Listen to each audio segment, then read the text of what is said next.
Hi, I'm Dr. Daniel Isgrigg. I am an associate professor at Oral Roberts University.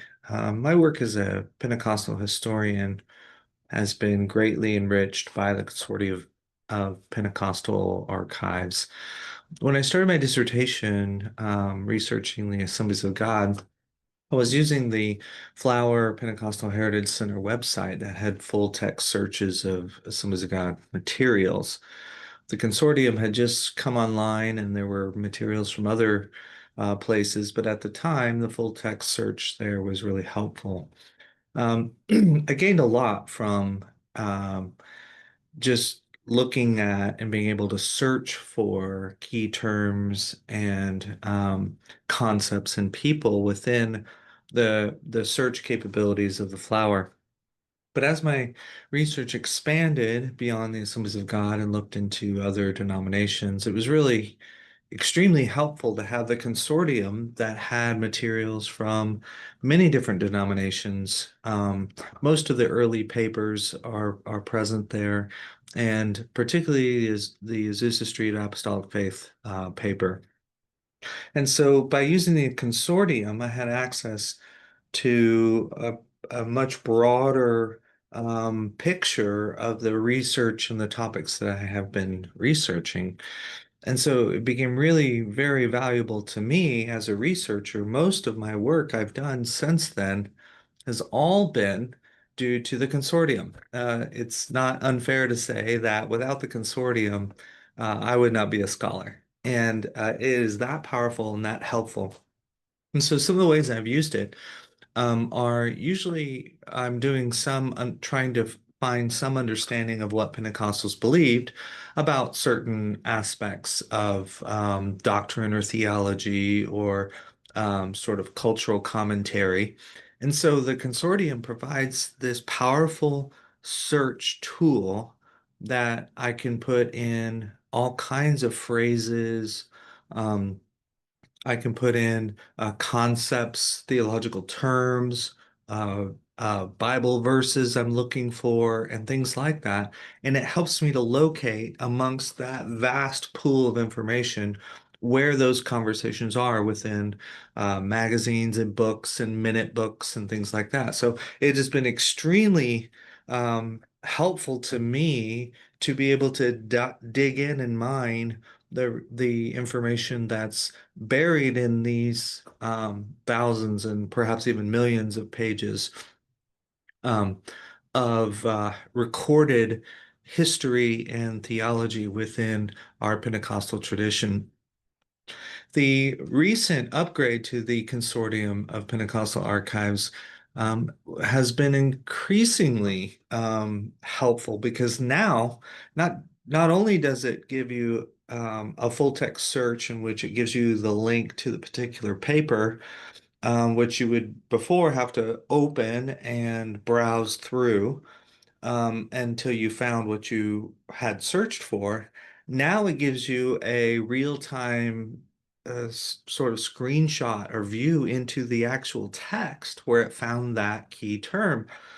And so the technology today is so much better to be able to see without clicking on it, without going to it, what that particular paper or artifact is already highlighting.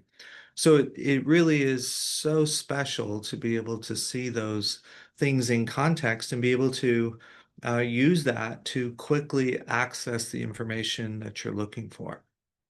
The other thing that's so valuable is that this is a free service to anyone, for pastors or for researchers or for enthusiasts who love to study history.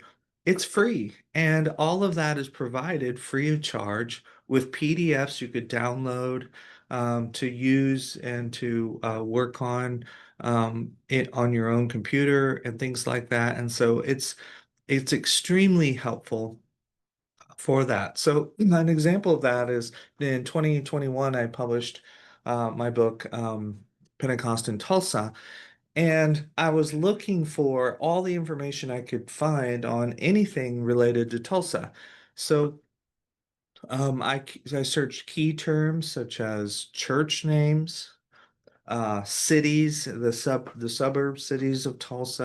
I was able to find and piece together different narratives that come from testimonies of people who are ministering or starting churches in the suburb communities. I was able to look for people. There was some confusion in some of the church histories of the local churches around, and I was able to either confirm or deny those things by finding testimonies of pastors who had written articles or had sent in testimonies of what God was doing in that particular community. So I was able to do so much research and chase down so many questions using the Consortium of Pentecostal Archives. And so it's an extremely valuable resource. I use it all the time. I'm consistently trying to find out what do have Pentecostals said or what do they think about these particular issues. I can also go by period, by different decades, because it has limiters on there where you can choose just a particular denomination or you can choose a time frame. And so many times there's a bunch of information, and I want to focus just on a certain time frame. So, for example, during World War II, what were they saying about this or about that? You could isolate just those years and get the information. You can also limit by type. I've done a lot of research on the Assemblies of God and the official statements. So having the minute books available has been extremely helpful to help me identify when key decisions were made or different people were involved, and so I can search that.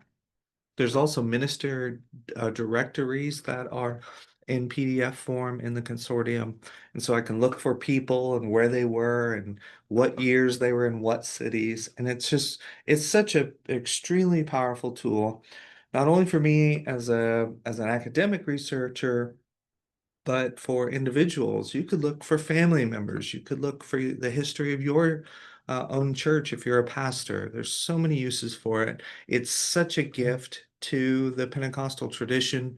It helps us know where we've been, and it's such a helpful piece that is really fueling a greater understanding of our Pentecostal tradition.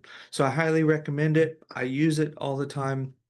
I would be nowhere without it, and I'm so grateful to the people who have made this happen. Not only the people who've provided funding, but the various directors of the different Pentecostal Charismatic Archives who had the vision to be able to put this together and to be able to see its success and provide so many materials free of charge to the world to be able to utilize. So thank you very much, and I highly recommend it.